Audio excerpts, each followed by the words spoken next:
Is there a difference between being an actor and being a voice actor? I don't think so, but many people like to draw that line. Okay. But really, voice acting is acting, but you don't have the use of your body. You have to funnel all of that emotion and everything just through your words. So it's like acting condensed, and you are able to play any role, really. You're not confined by your body or skin color, your age, anything like that, your sex. You know, I play, you know, in a day I can play a 10-year-old boy, a 90-year-old woman, a 4-year-old girl, you know, anywhere in between, and then sell toothpaste, you know. So it's, you do have a range that you are able to play that you can't play necessarily on stage or screen. Can you talk about what inspired you? What really caught your eye when you were younger that made you want to go into acting? Gosh, my family, my parents are actors.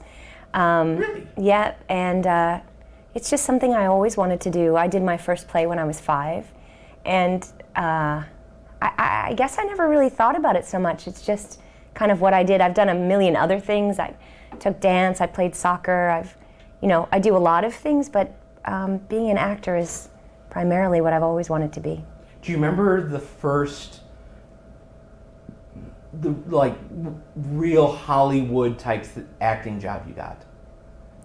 I don't think I've had a real Hollywood type acting job. Well, okay, major then. Like you could then tell someone to, hey, stay tuned. You know, make sure you're watching at 7 p.m. this time. Well, Pokemon was kind of the first thing I did that was on TV. Okay. So we started out at 6 a.m. and then it moved to 6:30, and then it was on every day. Then it was on Saturdays, and that was the first job that I've had when people always say to actors, "Oh, you're an actor. What are you doing? What are you in?" And that's the first thing that I could say that I was in, that people actually knew what it was. Okay. Kids, I would say. Talk about then. How did you get the role of Ash? I just auditioned. You know, I was doing some other anime, and I was recommended to audition for one job, and then through that I booked other jobs, and then I just happened to be in the right place at the right time when auditions for Pokemon came up. So what, when you were thinking of the voice of Ash, what was your inspiration, or what was your a reference point? Well, so Pokemon is anime originally, so it's done in Japan, and because of that we have the reference of the voices in Japanese. So I was listening to that. We all had to kind of try to match. I think they wanted it to sound as close as possible to the original. So we got to listen to that and audition, and certainly it was a difficult process because we auditioned and called. I had probably, I don't know how many callbacks for that. And it was a long process to get the role. And then we had 8 years running it, so. I remember when the show first started, it was in syndication and just kind of floating around like most anime at that time in the 90s, kind of, that had been imported. You know, it wasn't assigned to one particular network. But then when it was picked up by the Kids WB, right, that's kind of when it exploded and it became this huge phenomenon here in America. For you, when did you first notice of oh wow, this is a big deal? Well, you know, we did the show in New York City, so I was living there, and the fact that I could get on the public bus and hear kids talking about Pokemon, or they had their Pokemon cards, that's when I knew that it was something. Because, you know, when you are a voice actor, you just go to work and you work in a tiny booth and you're by yourself. You have an engineer and a director, and that's it. And so you have no idea where this is going in the world, or if anyone's watching it, or, you know, anything like that. So the fact that people were talking about it around me, then we all knew it was kind of something. But we didn't really have any idea. Because you go to work, you do your job, you give 100%, you don't know what's going to happen with the show. You don't know if anyone's ever going to see it. So we were pretty lucky. What for you was your, I guess, just happiest moment of being the voice of Ash? Well, you can't go to work and play a 10-year-old boy and not be happy. Ash is a character. I think of him as kind of everyman. He's that 10-year-old inside all of us that is going on these adventures, and I don't know how his mom let him leave the house on his own. I wouldn't do that with my daughter, but he is, gosh, someone who is so positive and energetic. I learned a lot from playing the character about how you can go for your goals, but you can work with others to get there. You don't necessarily have to be in direct competition, even though all they're doing is battling all the time. So I really loved that character. I learned a lot about myself and about working with others. On a scale of 1 to 10, 1 being like, 1 being it's easy, it's so close to my natural voice, to a 10 being, I've really got to, really dig deep down, and it can be a real strain, right. And almost hurt me. How is doing the voice of Ash for you? Well, it's a lot different than my regular voice. I mean, right now it's kind of early for me, so I'm on a different time zone, so I'm probably I'm in a more growly voice at the moment. But Ash is much further back in my throat. He's about here, so it's a little bit different than how I normally talk. But it's not that hard to do because I know who he is and kind of where he lives, if you will. But kind of figuring out where to place it, how to breathe when you're doing a voice that really constricts your vocal cords, all of that kind of stuff. I went to college and grad school for acting, so luckily I've had a lot of vocal training, and I have an understanding of how to use what I have. So you figure out where to place things and how to use it, whether you have a cold, and how to get around that, and so it's a pretty fun voice. Do you remember your first voiceover job?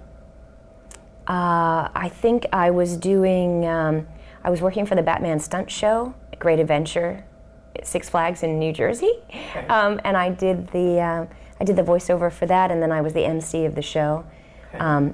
As Chase Meridian, and I was in the show, but that was my first probably paid job for voiceover, to do the announcements on that. How did you get into anime voiceover work? I was recommended through an acting coach for a job that, someone had called him that day. Do you know anyone who can do young girl voices? And I just happened to be getting coached for a scene that I was working on for a play. And so that's, I was recommended. That's the best. And before that job and future jobs, had you known about anime and known about just how much was out there? I don't think so.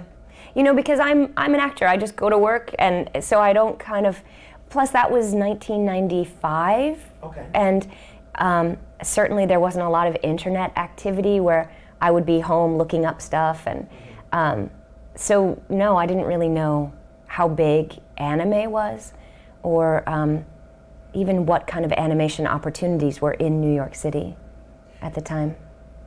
Did doing the voice of Ash open up doors that you may not have had success with earlier in your career? Well, I was working, 4Kids was doing Pokemon at the time, and then they acquired a lot of other properties, so I was on Yu-Gi-Oh! And gosh, a ton of Saturday morning cartoons that certainly it opened doors for that. I was able to audition for all of those.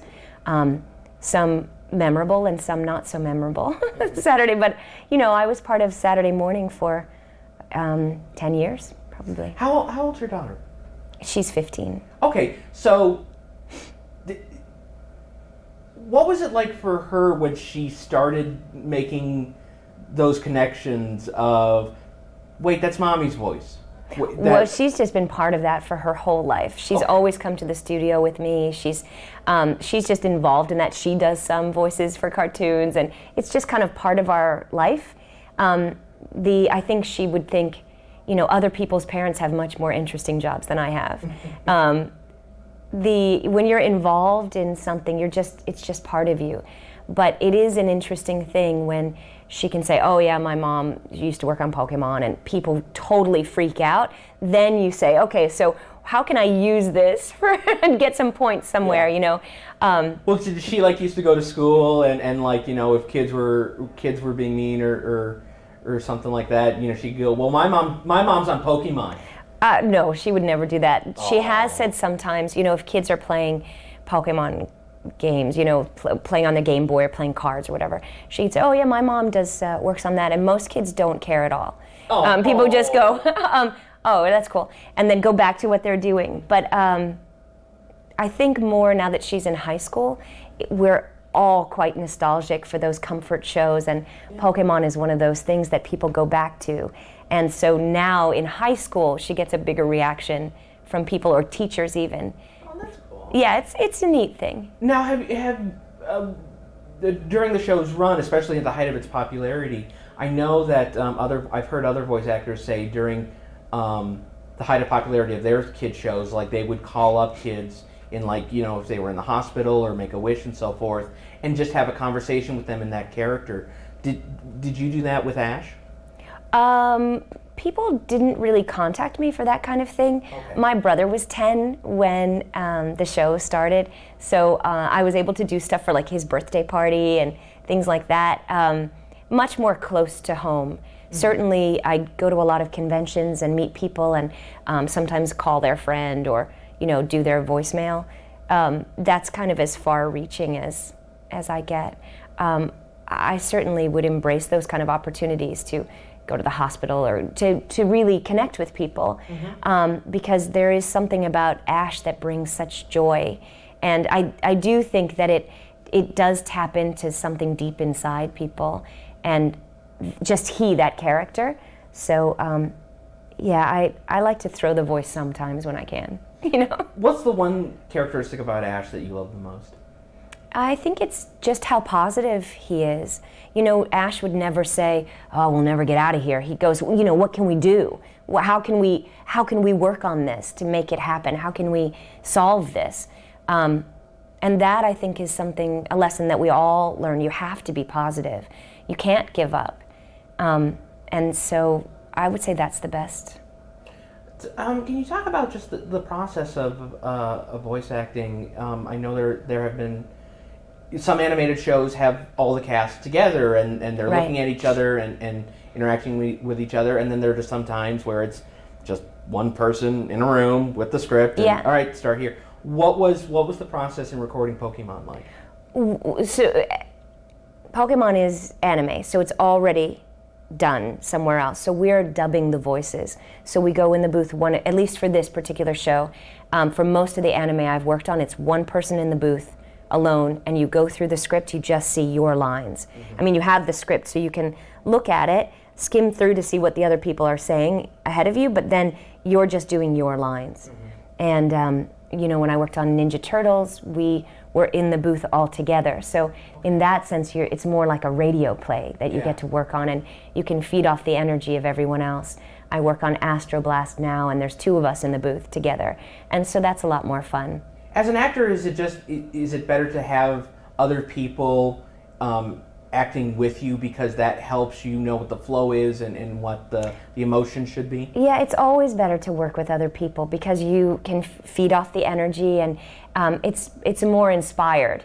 But when you're alone, you have the director who's kind of shaping the whole piece, but you have to imagine more how the person would have said the line before you, and you're responding to something that's not there. So the challenges of both are equally exciting, but they call upon something different with your acting skills. Can you talk just kind of about you did the voice for 8 years, and then they just decided, oh, we're going to continue the series, and we're just not going to have you. Well, that's pretty much it. We were working on I guess we were near the end of the 8th season, and Pokemon USA took the show from 4Kids, and they basically said they didn't need us anymore. They'd already found replacements. So there's nothing else I can tell you because I don't know any more about it. Well, is it just the feeling. Because that just seems like, wow, that seems so harsh. Here's a character that I've made iconic here in America, and well, you're just being, it's almost like as if like you're a cog in the machine that they're treating you. Yeah, we were. I mean, and when did that happen? What year did that happen? At the 8th season, I don't know what year it was. Okay, but basically, it's you work hard on something. Has that been a? Oh, go ahead. No, you work hard on something, and especially for a show that you really love, it's hard to not have the option to go on with it, and that the show goes on and you're not with it. It's just sad. Yeah. Very sad. Is there any lessons that you kind of learned from that experience of the business, or just okay, there are ebbs and flows in careers, and if you sometimes you don't have control over something. You never have control as an artist, as an actor. Yeah. You don't have control, and so I guess the biggest lesson is business, and Pokemon is big business. Yeah. But luckily, we working on the show were able to work on something and create something that meant a lot to all of us. Everybody who worked on the show gave more than 100%, really cared about it, and I feel like the show had a lot of heart, and it was a great thing to be part of. And so you have to just say, well, we had 8 great years, and that was lucky. I want to talk about coming to all these different Comic-Cons. Uh-huh. Is this your first time in Grand Rapids? It is. I think I've been here on tour, a long time ago. I've toured the country with several shows, and really? But I haven't been in Grand Rapids for a long time. Okay. So it's nice. We've been able to get out and see a bit, and we've had some great food. We ate at Amore. It was really great. We went to Downtown Market. So good. What was the first night like? Of the show? Of Comic-Con here. Oh, it's been great. It was really crowded. Yesterday was Friday. It was really crowded. I don't know. Today should be pretty incredible. What were fans, coming up and saying to you? What? Well, Pokemon is such a childhood thing, such a part of everyone's childhood, that it's such a weird.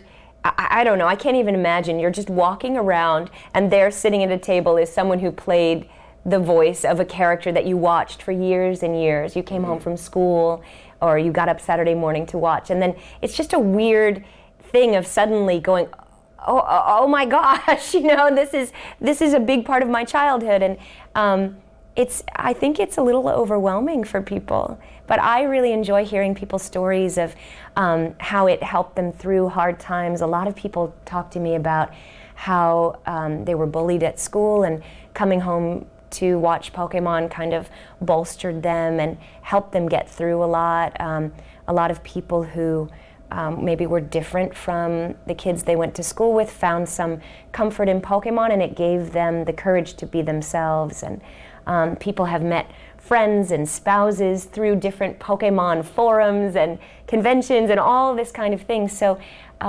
those stories mean a lot to me. Has there ever been a time where like a parent is bringing their child to meet you, and they're going like, this is Ash, and the kid like, no, yeah. I'm not buying it. Yeah. So you do the voice, and then like just their face just like, yeah, it's pretty amazing. It is. And also now there are grown-ups who watch the show who are bringing their kids who are now watching the show, and that's an amazing thing, that it can be so generational, passing down their Pokemon cards, if they will. I think a lot of people want to keep their own cards. Now obviously, kids who grew up on the show who are now adults, some of them are in their early, they're college age. Yeah. And because of that, they'll want to meet, the people who gave them, the love and just enjoyment of their childhood.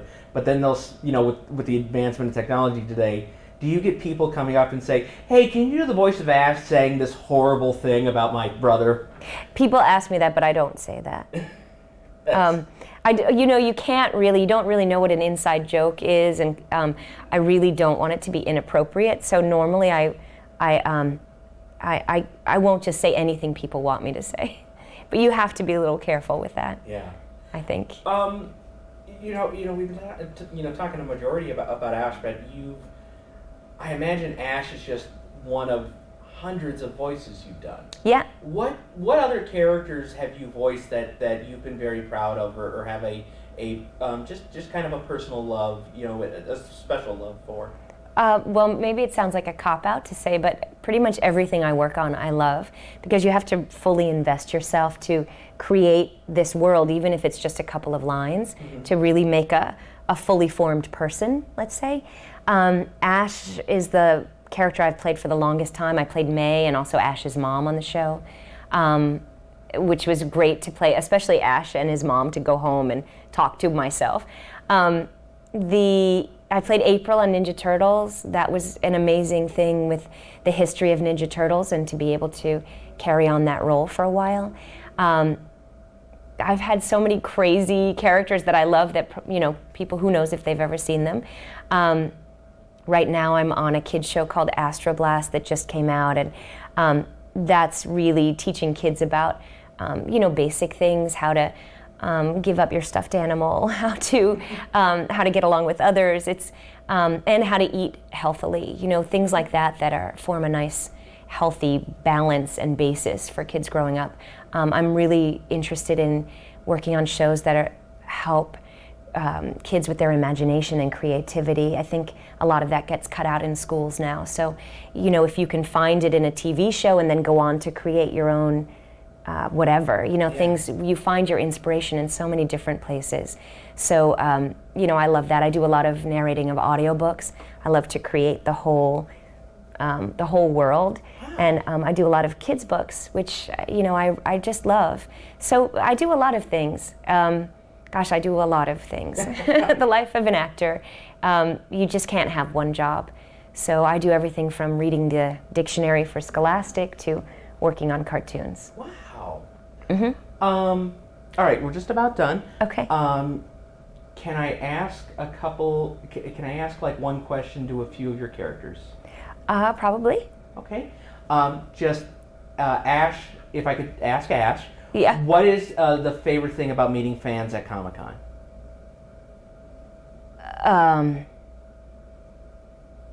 I guess I meet a lot of people on my adventures, and it's kind of weird to be inside a building talking to people, but it's pretty cool to meet people at conventions.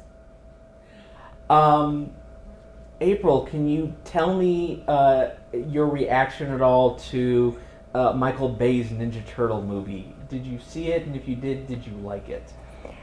I don't go to the movies because we don't really have them where I live. I'm a reporter, and I do a lot of work on the computer. Maybe I'll see the movie, but I haven't yet. And then Flounder, what's your... Flounder? I'm not Flounder. Oh, I'm sorry. But who? Flounder from Little Mermaid. Oh, no, I'm not Flounder. Oh, I'm sorry, that was listed as one of your credits.